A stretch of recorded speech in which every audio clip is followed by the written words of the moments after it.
All right, Shabbos, say good morning. Today's daf is Lamed 30. We are picking up on Chav Tesman base 29b at the Mishnah. HaChoshed Lios Mocher Truma. Shiurim this month are dedicated in this Chosav Refuah Shalema for Tzvi Meir Halevi ben Sarah Leah. We hope that in the merit of our Talmud Torah, he together with Kol Chol Yisrael have a complete and enduring refuah. And I will say with that, we are deciding to begin the Mishnah. In Mirz Hashem, we are making a decision. Chav Tesman Beis, the bottom Mishnah. HaChoshed Lios Mocher Truma L'Shem Chulin. So let's listen to this. If someone is choshed, someone is suspect of going ahead and selling truma and going ahead and passing it off as chulin, you can't purchase from him even salt and water. Now we'll say, what is that saying? So remember again, truma only applies to produce. Right? Truma applies to produce. What the Mishnah is saying over here, what Rabbi Yehuda is saying over here is that if someone is suspect regarding truma produce, we don't buy anything. Even things which are not, clearly not truma, right? There's no truma problems with water, no truma problems with salt. But even so, if such a person like that is chashud, halacha l'maaseh, again, you can't purchase anything from him.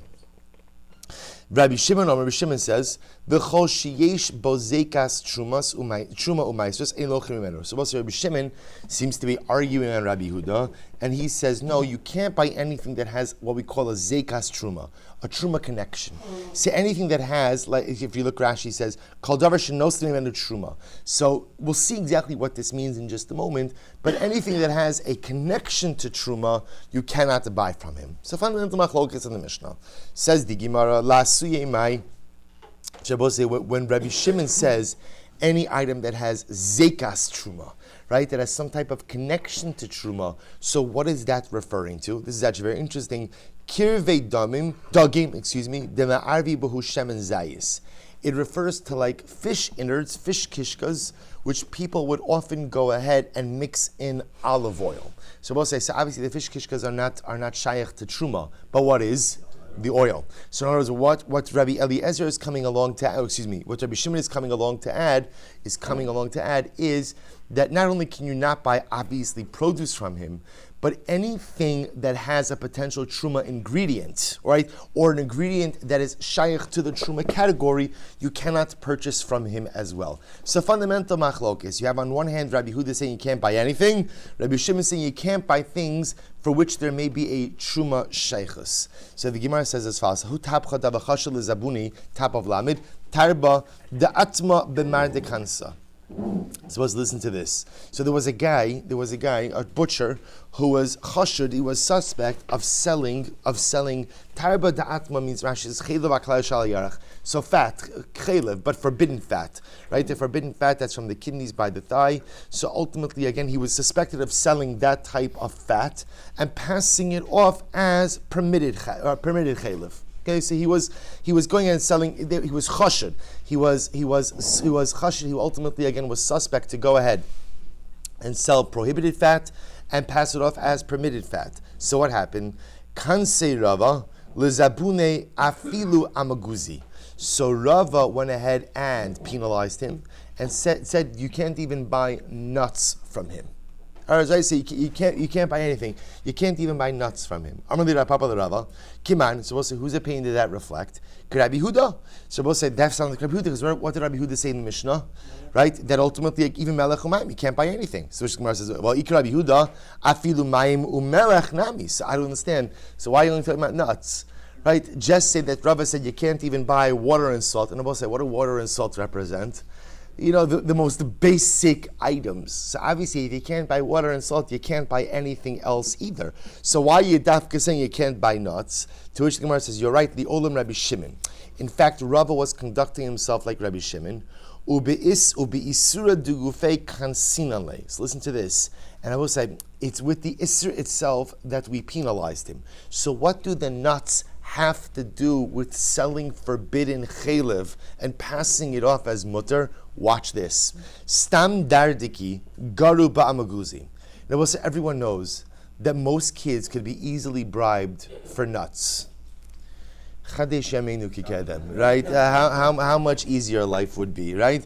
So okay, everyone knows, right? You stam dardiki garu bamaguzi. You can easily get kids to do what you want. You just promise them some nuts. So what happens? Va'azul mishabish libnei tabachi the gari lu bamaguzi umais leitarba de atma umaz binlei b'mardikansa. So we'll say, what would this unscrupulous butcher do? He would tell the kids, Kindelach, I have some nuts for you. Here's the deal. Go and get that. He would seek out the children of the butchers, right? The butcher's children, the other butchers. He said, "Look, go ahead. You know, when your father puts aside that chaylev in the butcher shop, just bring it to me. Just bring it to me, and I'll go ahead and I'll give you the nuts."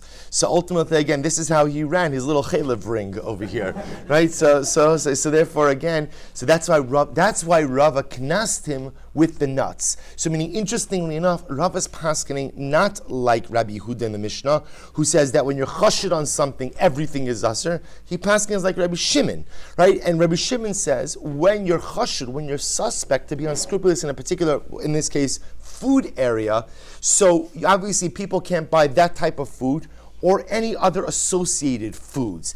In this case, it's a little bit different. So Rava said you can't buy fat from this guy, you can't buy meat from this guy, and also you can't buy nuts from him. Why? Because the nuts were used in his chaylev ring. Okay, good.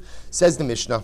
Now, I will say, just so you should know, the reason why these sugyas are exceptionally important, and we're going to get into this more, is because any time that someone is chashud on something, the fundamental shaila always is, what are the ramifications beyond that?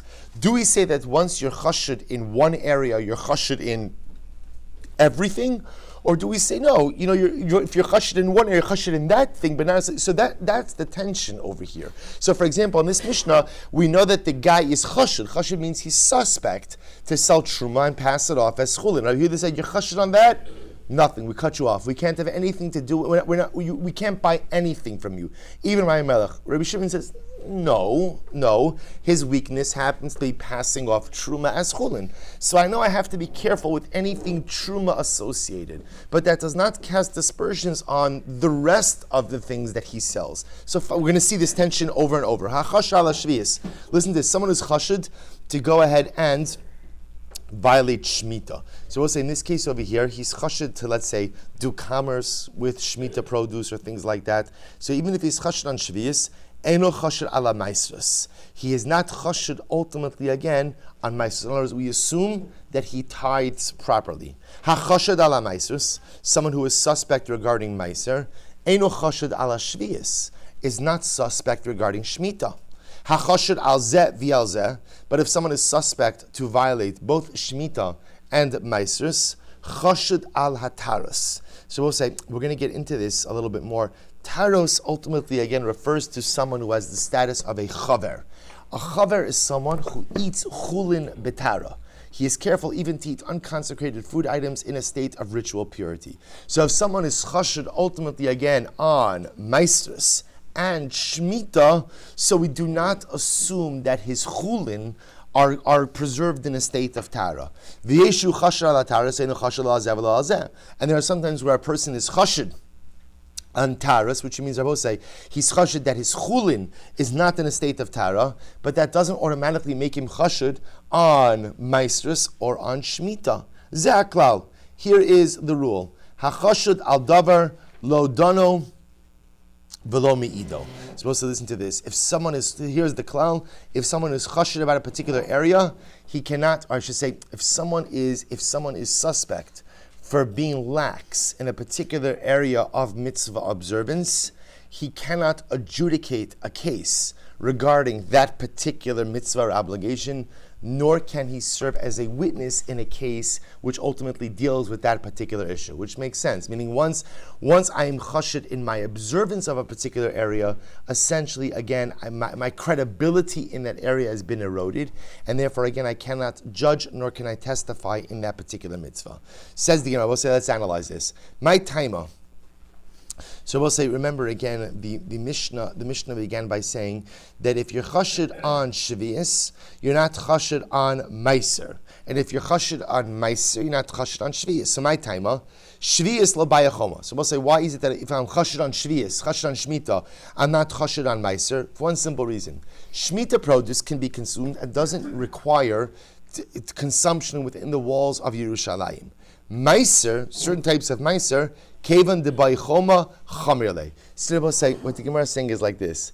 All of us have our things that we will do, but then certain things that, no, I would never do that. Right? I'll do that, right? But that I won't do. So the Gemara says over here, somebody might be chashid to go ahead and consume Shemitah produce, or I should say, illegally use Shemitah produce, but he would never illegally use Meiser. Why not? Because since Meiser has to be consumed within the walls of Yerushalayim, that conveys a certain level of severity. Because of that severity, I'm not going to play around with Meiser. Therefore, even if he's chashid on Shvius, he's not chashid on Meiser. Ha-chashid ala Meiserus. Similarly, again, if somebody is chashid on Meiser, right, he's suspect for misusing Meiser. Ultimately, again, that does not automatically make him suspect for Shemitah. My time, what's the reason?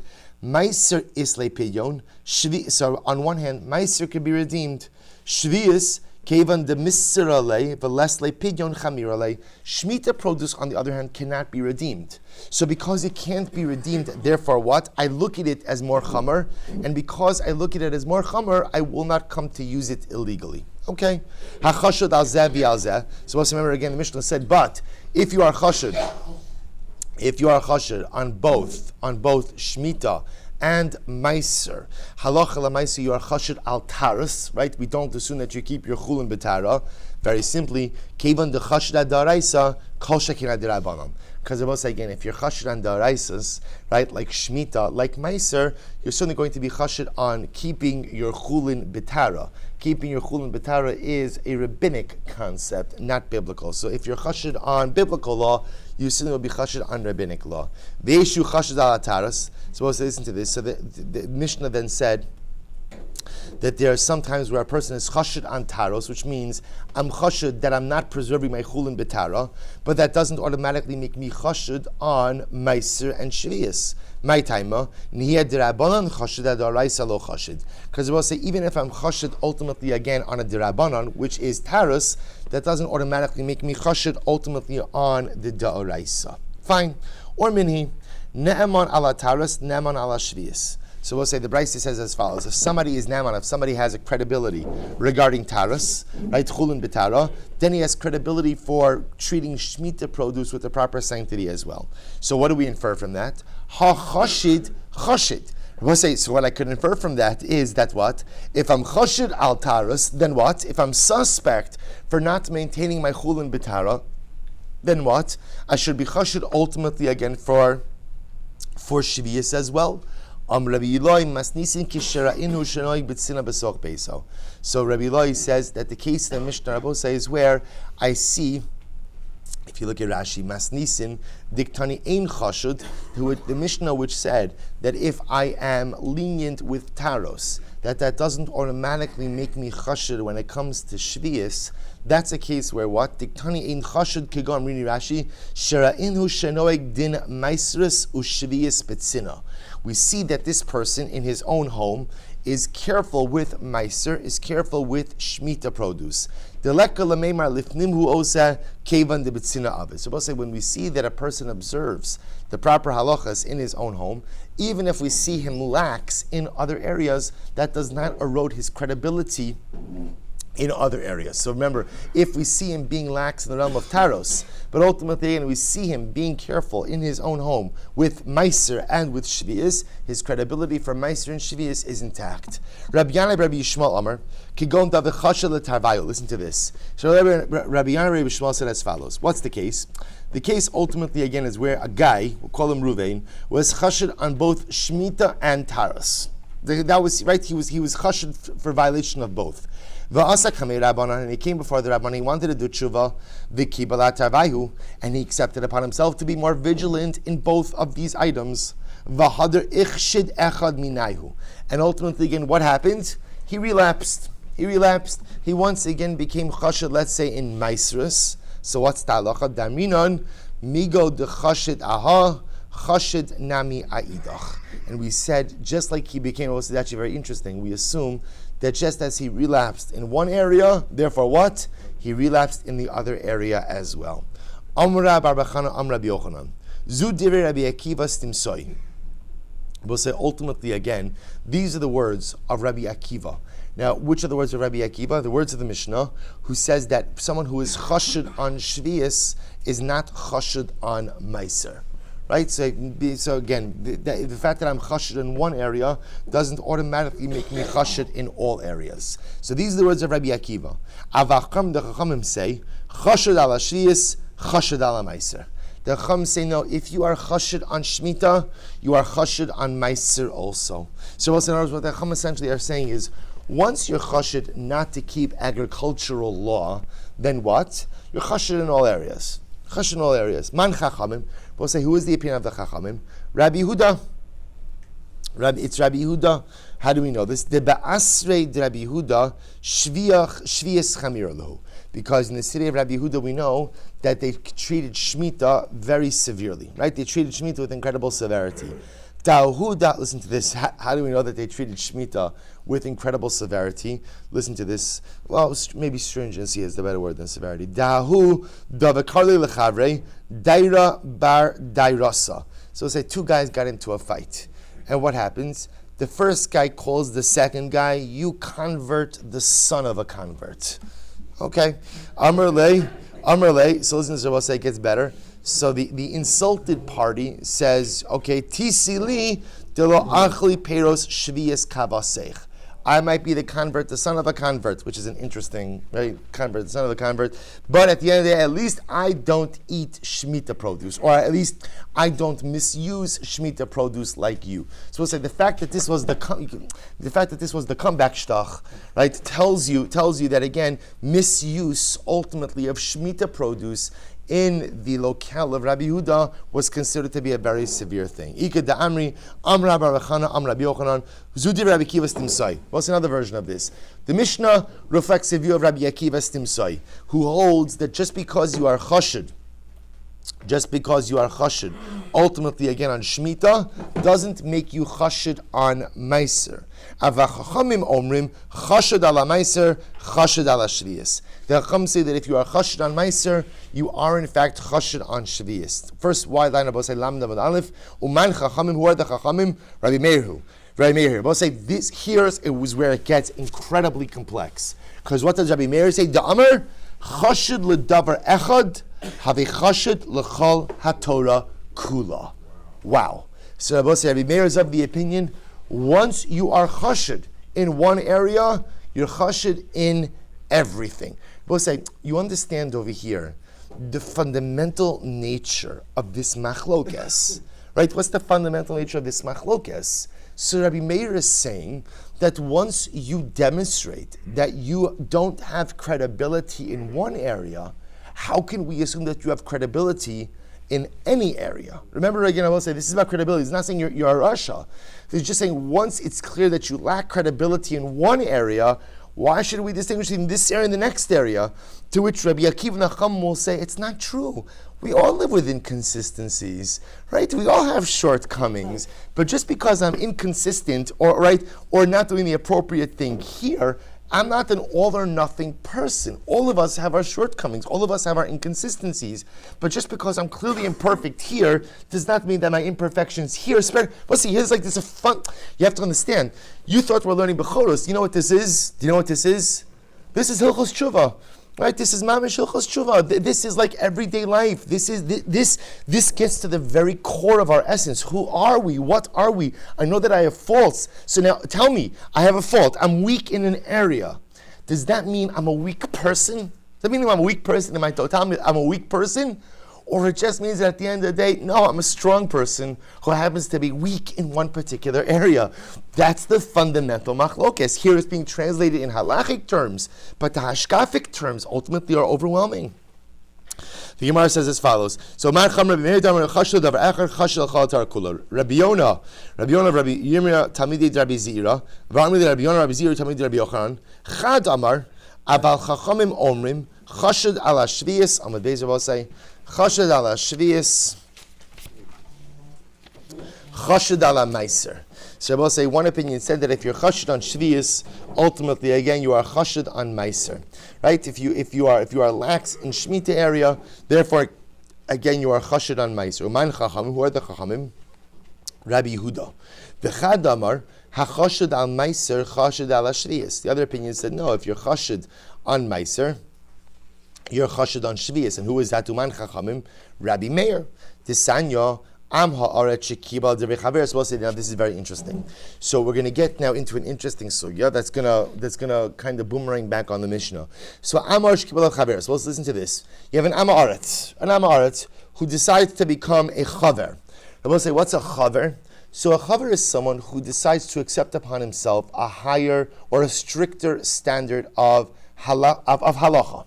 Right now, where that's most for our purposes today, where that's considered to be most manifest is he commits to eating chulin betara. Right? He commits to going ahead and maintaining almost a kohanic-like standard with regard to his regular everyday food. What's the ramification of being a chaver? A chaver is endowed with a certain level of ne'emanos, is endowed with a certain level of credibility. He's considered to be a ne'eman in many areas of halacha. So an amaret shows up and he says, you know what? I hereby take upon myself to be a chaver. V'nechshad l'davar echad. And then it turns out that we're choshed him, right? He's suspect for not being appropriate in one area. What's the halacha? Nechshad l'chala Torah kol divrei Meir. Meir says, once you're nechshad for one thing, you're chashad for everything. The Chacham say no, eino nechshad ela la'osa davar bilba. The Chacham say absolutely not. Just because you are chashad in one area does not make you chashad in every area. Rather, again, the chashad only applies to the one particular area in which you are clearly lax. We'll also listen to this along the same lines. This is incredible. Hager shekibel alav divrei Torah. If a ger, a convert, accepted upon himself the entire Torah, afilu nechshad l'davar echad. Have a chashad l'chala Torah kula v'harihu ki Yisrael mumar. Now, this is incredibly important. If a ger accepted upon himself the entire Torah, but then it turns out that what? He's chashad in his observance of one area. So we'll say, what's the halacha? So this is all Rabbi Meir. Rabbi Meir assumes that halacha, so once you're chashad in one area, then what? You're chashad in everything. But lest you think that this undermines his gerus, it doesn't. He's a Jew, he just happens to be a mummer, right? He happens to be like a shtickle apikoris, right? So we'll say, but a Jewish apikoris, right? So this is very important. And this, by the way, unfortunately, this occurs all the time. It occurs often, where for whatever reason someone converts, and then ultimately again, I shouldn't even say it occurs often. I shouldn't say that. It occurs. Rav Moshe Feinstein has made shuvas about this, where someone converted, and then it turns out they're not observing certain areas of halacha. So, what does that do to the gerus? It's a fundamental machlokes. In other words, there are many who posit that if someone's not observing, that must mean that their kabbalas hamitzvos was flawed, right? It wasn't the true kabbalas hamitzvos, and therefore maybe the gerus itself was not good. Rav Moshe Paskin, that's not the case. We assume the kabbalas hagerus, the kabbalas hamitzvos was good. The ger accepted mitzvos. What happened? Same thing that happens to many of us. Sometimes we're just lax and we're just not good in certain areas. But that does not undermine the gerus. It just gives the person a status of a Yisrael mummer. Nafkamina, but what's the chilik between, what does it mean if he's a Yisrael mummer? It means he's a Jew. Di Kaddish Kiddush of Kiddushin. He's a Jew to the point that what? That if he's Mekadesh a woman, she is Mekudeshes. Tan Rabbanon. So we'll say now that we mentioned ultimately again Chaveros, so the Gemara says as follows: Haba lekabel divrei chaveros chutz midara echad. Listen to this. Person says, I want to be a chaver, right? I'm interested in signing up to be a chaver, but I don't want to do that thing. Right? So there's a list of 10 things. I'm willing to commit to 9 out of the 10. The 10th is just not for me. What's the halacha in makabel? So we'll say first wide line lamin base. We don't accept such a person like that. Right? In other words, you can't. The status of chaverus is all or nothing. Similarly, a Ein mekablin also, if someone shows up to convert and they say, you know what, I love Torah, I love the Jewish people, I'm willing to take 612, sign me up, but that 613th, I'm sorry, that one I cannot commit to. We do not accept such a person as a convert. I will say, this is why, still there's a lot of controversy surrounding Bechoros today. And a lot of it centers on this idea, which is ultimately, again, how much does a ger have to accept in order for the gerus to be absolutely kosher? So again, you see from the Gemara over here that, interestingly enough, in order for the ger to become a ger, he has to accept everything. Now again, he doesn't have to know everything, but it's mamish like a shtickle nasa v'nishma, that he has to say, there's some stuff I know, there's probably a lot of stuff I don't know, and even the stuff I don't know, I still accept. So the Gemara goes weiter. Rabbi Yossi says that even if the Oved Kochavim says, I'm willing to accept everything except those dirabbanans.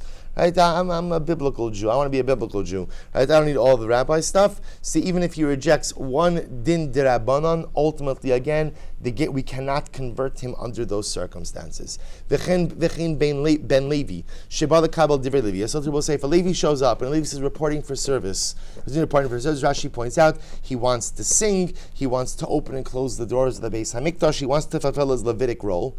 And similarly again, the Kohen sheba lekabel divrei Kahuna, and a Kohen who shows up to report for Kohanic service, but they say, Chutz mi davar echad, I'm ready to be a Levi, I'm ready to be a Kohen, but I don't want to do this one thing, or I don't accept this one thing.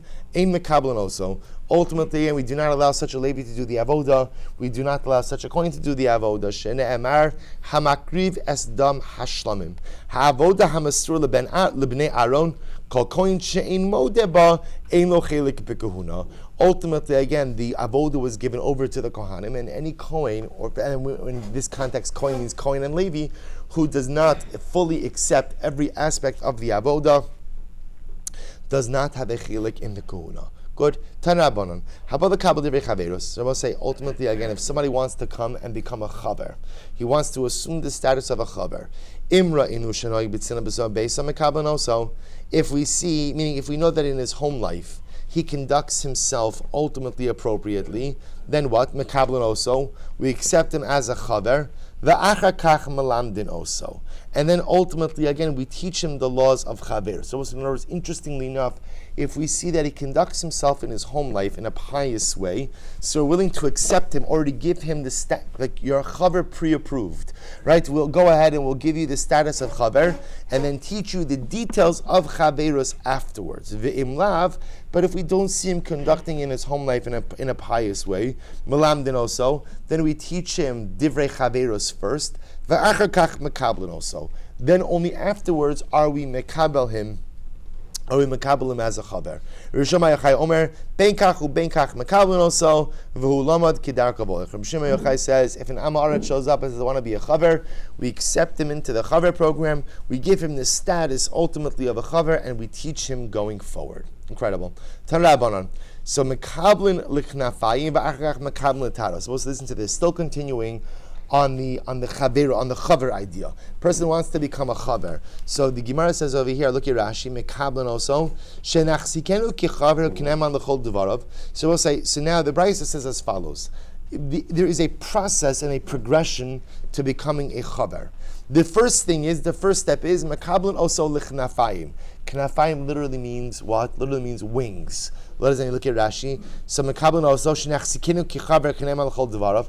We'll accept him as a chaver ultimately and give him an emanus. The knafayim. Rashi says sheyito yadav kodem achila the kodem sheyiga ba'ochlin detruma diadayim shniosein.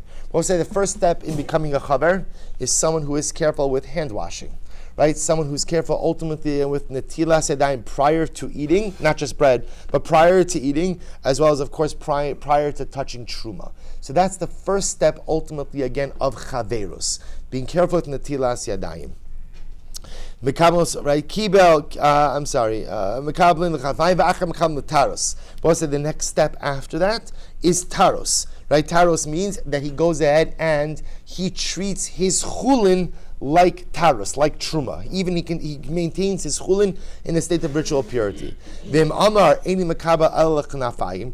And if he says that at the end of the day, I only want to become a chaver for netilas yadayim purposes, mekablan also, we accept him for that. However, mekablan also, kibel letaros v'lo kibel knafayim. But if he says I only want to become a chaver for chulin b'tara, but not for netilas yadayim, af litaros lo kibel. We don't accept him as a chaver even for taros. We don't accept him as a chaver for anything. So we'll say this is actually quite amazing. What it's saying over here is that halacha, and this is another incredible hashkafic piece, that if you want to become a chaver or you want to become spiritually proficient in life, you have to go through the process. You have to go through the process. He'll say that ultimately, again, to become someone who is truly a chaver, which again, in halachic sense, in a hashkafic sense, you can't jump to the top of the ladder. You have to start at the bottom rung, and you have to go ahead and make your way up. So if you decide, I want to become a chaver, and I want to start at the top rung, you say, okay, this is not for you. No one starts at the top rung. Start at the bottom, make your way up. Tan Rabbanon, and kama mekablan also. So we'll say that the Gemara says as follows. Ultimately, again, how long must a person be proficient in these behaviors in order to be considered a chaver? So Beishamai omrim lemashkin shloshim yom luchsus shnei masar chodesh. So ultimately, again, lemashkin. So if we see him conduct himself, ultimately again as a chaver for 30 days, we assume that his mashkin, his liquids, right, his drink, right, the liquids that he has, that he owns, are all tar. That's the status of chaverus. After we see him conduct himself as a chaver for 30 days, his mashkin have a status of ritual purity. Clothing, because we will say clothing, remember again we say the clothing of an Amma Aretz ultimately again convey a certain level of tumah, right? So his clothing is tar after 12 months. So if you conduct yourself as a chaver for 12 months, ultimately again your clothing has a presumed state of tara. After 30 days, your mashkin have a presumed state of tara. Beis Hillel says, and Beis Hillel says, no, for both your mashkin as well as your clothing, 12 months. If that's the case, imkain. Well, if that's the case, isn't this an example of something that is a kula of Beis Shammai and a chumrah of Beis Hillel? Because Beis Hillel is saying 12 months for everything. Beis Shammai is saying 30 days for mashkin, 12 months for clothing. To which the Gemara says, you're right, Ella, Beis Hillel omrim echad zeh ve'echad zeh l'shloshim. So amend that a bit, and what Beis Hillel meant to say, what the Gemara meant to say was, according to Beis Hillel, it's 30 days for both. 30 days for both your mashkin as well as for your clothing. Incredible. Tan Rabbanan, habol kabel divrei chaverus. So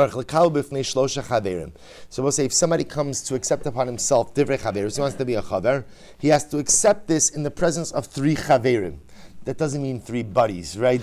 It means, right, let me get my buddies together, I'll become a chaver. Right? It means 3 established chaverim almost have to become the beis din in which I accept chaverus upon myself. Ubanav, ubnei beiso, inon tzrichan lekabel b'fnei shlosh chaver. But say, interestingly enough, when you become a chaver, your family comes with, right? This is interesting. But your family does not have to accept this new standard of chaveros on their own. Rather, they are included in your acceptance. Rabbi Shimon Gamliel Omer, Af panav ubnei beiso tzrichan lekabel b'fnei shlosh chaverim. Rabbi Shimon Gamliel disagrees. He says, no, the family members have to go ahead and accept the chaveros on their own. Why? Lefi she'eno dome chaver shekibel leben chaver shekibel. But say, Rabbi Shimon Gamliel comes along and says, if we want the family members to take it seriously, then what? They have to do their own Kabbalah. Because if they're just getting dragged along on this because the head of household decided to become a chaver, we're nervous that they're not going to be supportive of this decision.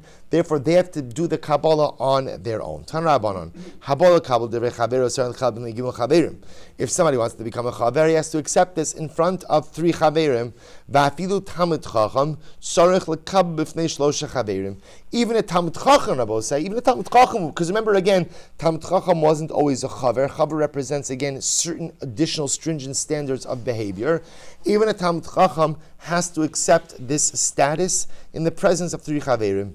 Zakein v'yoshev b'yeshiva. So we'll say, who's the zakein v'yoshev b'yeshiva? This is a member of the Sanhedrin. So if someone is a member of the Sanhedrin, we'll say he does not have to go ahead and do this Kabbalah in the presence of 3 chaverim. Why? Because essentially, by becoming a member of the Sanhedrin, ultimately, again, you were already accepted upon yourself a heightened standard of behavior. So, if such a person wants to become a chaver, he could just accept this himself. He doesn't have to do it in the presence of three chaverim. Abishal says, "Af Talmid Chacham eino tzarich lekabel b'fnei shlosha chaverim." Abishal says, even a regular Talmid Chacham, if he wants to become a chaver, he could just accept this new status upon himself, and he need not do it in the presence of three chaverim. V'lo od. Not only that, ela shachirim mekablen lefanav. Others have the ability to become a chaver in his presence. Am Rabbi Yochanan. Bimei Benosha Rabbi Chanina ben Antigonus Nishnis Mishnah Zu. Ultimately, again, this Mishnah that a Talmid Chacham, the original Mishnah we said, that a Talmid Chacham has to be Mekabel Chaverus. If he wants to become a Chaver, he has to accept that status in the presence of three Chaverim. That Mishnah was stated in the days of Rabbi Chanina ben Antigonus. I should say, during the days of the son of Rabbi Chanina ben Antigonus. Why? What happened? Rabbi Yehuda of Rabbi Yossi, the Gemara tells a story. Rabbi Yehuda of Rabbi Yossi, istapeklu milsa b'taras. Rabbi Yehuda and Rabbi Yossi were presented a taras shayla, right? A matter of taras. And they were mesupak, they weren't sure what the halacha was. Shaju rabbanon legabe binosh Rabbi Chanina ben Antigonus. So they sent two rabbis to go ask the shayla to the son of Rabbi Chanina ben Antigonus. Azlu, Amru le'ayin ba. So they came to him, right? And they asked him, can you please look into this shayla? This is the son of Rabbi Chanina ben Antigonus. Can you look into this shayla? So ashkechu de katan taras. So they saw that the son of Rabbi Chanina ben Antigonus was carrying taras. Osiv rabbanan mididei legabayhu. V'kai ihu le'iyuni ba. So we'll say, what did he do? Rabbi Chanina ben Antigonus would not leave his taras unattended by these two rabbis, right? He got two of his own students who he trusted to go ahead and watch the taras, that they should not become defiled in any way. So we'll say, so what happens? So then he looks into the shayla, he paskins. The two rabbis come back to Rabbi Yehuda, Rabbi Yossi. Amrulei the Rabbi Yehuda, Rabbi Yossi. So listen to this. Rabbi Yossi. So the two rabbis were very offended, because the fact that the son of Rabbi Chanina ben Antigonus appointed his own students to watch his taras means what? He didn't trust the two guys who showed up. He didn't trust the two Rabbanim who showed up. So the two Rabbanim come back to Rabbi Yossi, Rabbi Yehuda. They tell over the story, and they were very offended. So we'll say, Amru Rabbi Yehuda, Aviv shalzeh biza tamidi chachamim, af hu mevaza tamidi chachamim. So Rabbi Yehuda has sharp words. He says, I'm not surprised. This one's father, meaning Rabbi Chanina ben Antigonus, was mevazeh, disparaged Talmidei Chachamim, and clearly the son does the same thing. Now, Rashi points out over here, and Rashi says, that never happened, meaning Rabbi Yehuda just got upset, so he said this. But at the end of the day, we have no record of Rabbi Chanina ben Antigonus or his son being mevazeh Talmidei Chachamim. Amr Rabbi Yossi says, calm down. Kavod zakin yemunach b'mkomo. Don't disparage the son, and don't disparage Rabbi Chanina ben Antigonus. Let their covenant remain intact. Rather, what happened? Elamiyom shecharav beis hamikdash nagu kohanim silsul ba'atzman shein mosrin es ataras l'chol adam.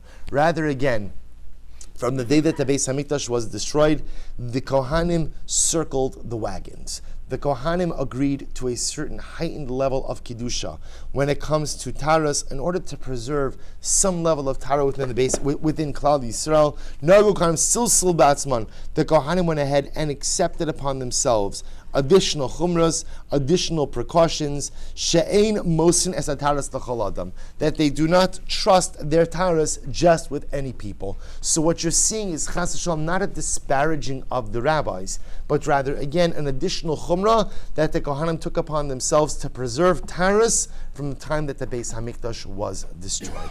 But we'll stop. I want to share with you a short idea on the parsha.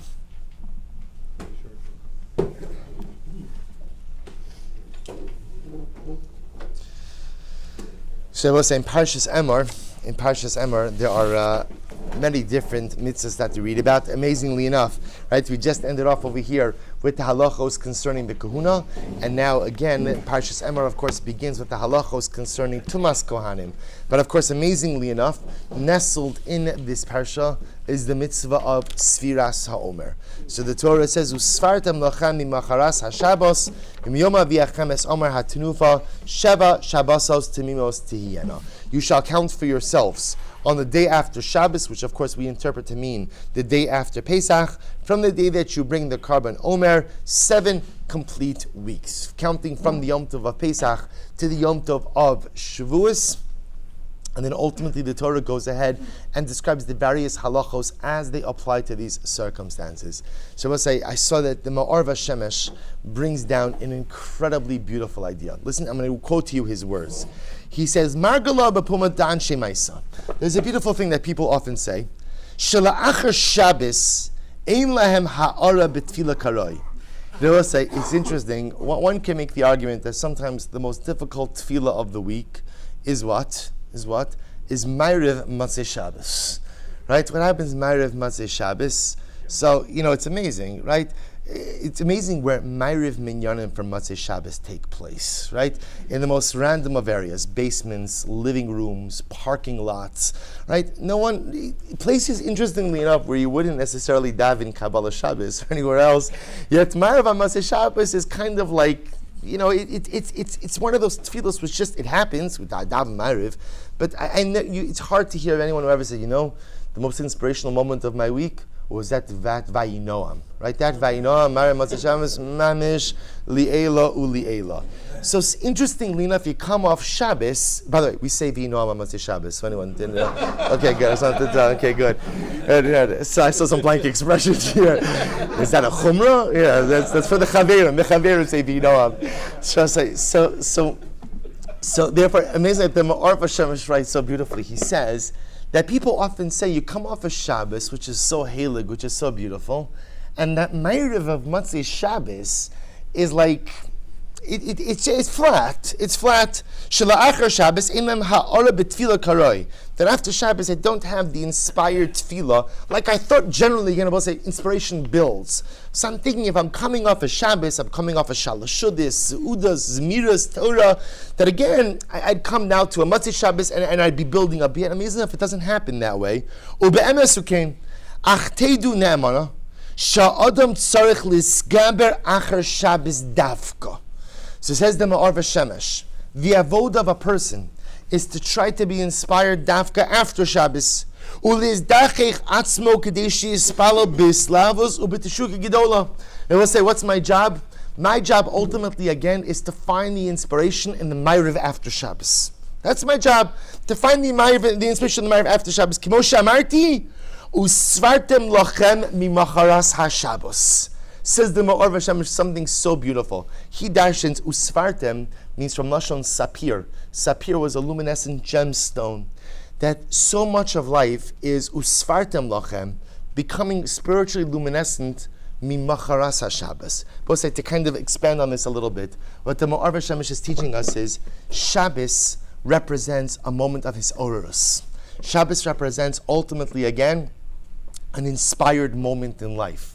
The difficult part about inspired moments is that they come and they go. And says the Ma'or Vashemesh, Torah is teaching us, Usfartem lachem. When do you have to work on your inspiration? Mimacharas haShabbos.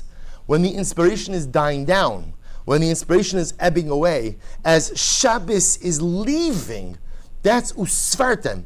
Make it count for yourself. Become a sapir. Become luminescent. See, Rabbi say, our job in life is to perpetuate inspiration. No one is always inspired. This is very important to understand. No one ever lives like on the peak of inspiration. We all have peaks, we all have valleys. But when I know that my Shabbos, my moment of inspiration, whether it's actual Shabbos or just a spiritual Shabbos, a moment of inspiration is coming to an end, my avodah then becomes usfartam lachem mimacharas haShabbos. I have to re-inspire. I have to become the sapir. I have to become the luminescent spiritual gemstone. I have to make it count for myself. It's not just enough to have the Shabbos, then Shabbos comes, right back to whatever. Right? No. Again, I have to figure out how to perpetuate this spirituality. Usvartem lachem. When do you have to work on becoming most spiritually luminescent? mimacharas haShabbos. After the spiritual moments, ultimately, again, I have to work on preserving my ruchnius, preserving my inspiration. So how do you do that? So if we had more time, I'd go into this much more about arichos, but I'll just tell you as follows. A couple of psukim later, as the Torah goes on to discuss, right, the Torah says, Ani macharas haShabbos, this is the next pasuk. Tisperu chamishim yom, you should count 50 days. Vikraftem mincha chadasha laHashem. And you will give a mincha chadasha to HaKadosh Baruch Hu. So we'll say the Divrei Yoel, the Satmar of Zecher Tzadik Livracha, says something amazing. He says, what does it mean, mincha chadasha? Listen to these words. Shetiya mitzvah chadasha be'einechem, b'chol yom yu beinecha ki chadashim, v'astia lahem hislavos v'shtokikos kibetchila. Says the Satmar of, how do you go ahead and preserve inspiration? By bringing a mincha chadasha to HaKadosh Baruch Hu. Every single day, do something new. Every single day, in addition to all of the things that I do as part of my day-to-day Yiddishkeit, bring a mincha chadasha. Bring something additional to HaKadosh Baruch Hu. And so, Yibon Shalom, today, here's my mincha chadasha. Today, my mincha chadasha is a kapitel of Tehillim. Today, my mincha chadasha is an extra little bit tzedakah. Today, my mincha chadasha is 10 more minutes on my learning seder. Today, my mincha chadasha is I'm going to speak extra nicely. Today, my mincha chadasha is shmiras ha'inayim. Whatever your mincha chadasha is, bring a new mincha every single day. In addition to all the things that I do day in and everybody say, you don't have to perpetuate it. Don't get nervous. It's not like you bring the mincha chadasha one day, that's it, I'm stuck with it for the rest of my life. But every day, bring something new to HaKadosh Baruch Hu. Every single day, bring that mincha chadasha. And if you bring that mincha chadasha, then you'll fulfill usvartem lachem macharas haShabbos. I'll find a way to perpetuate the inspiration. I'll find a way to perpetuate the Shabbos. I'll find a way ultimately again to make the Ma'ariv on Motzei Shabbos, both metaphorically and literally, count just a bit more. It's all about maintaining that spiritual high as long as we can. We can't allow Shabbos to come and Shabbos to go, and then it's just back to business as usual. But rather, usfartem lachem macharas haShabbos. Find a way to be spiritually luminescent. Find a way to make the day count, even when Shabbos is over. And how do you do that? One little mincha chadasha. Bring something new to HaKadosh Baruch Hu each and every day, and you'll maintain that inspiration of Shabbos throughout the entire week. Shkoyach.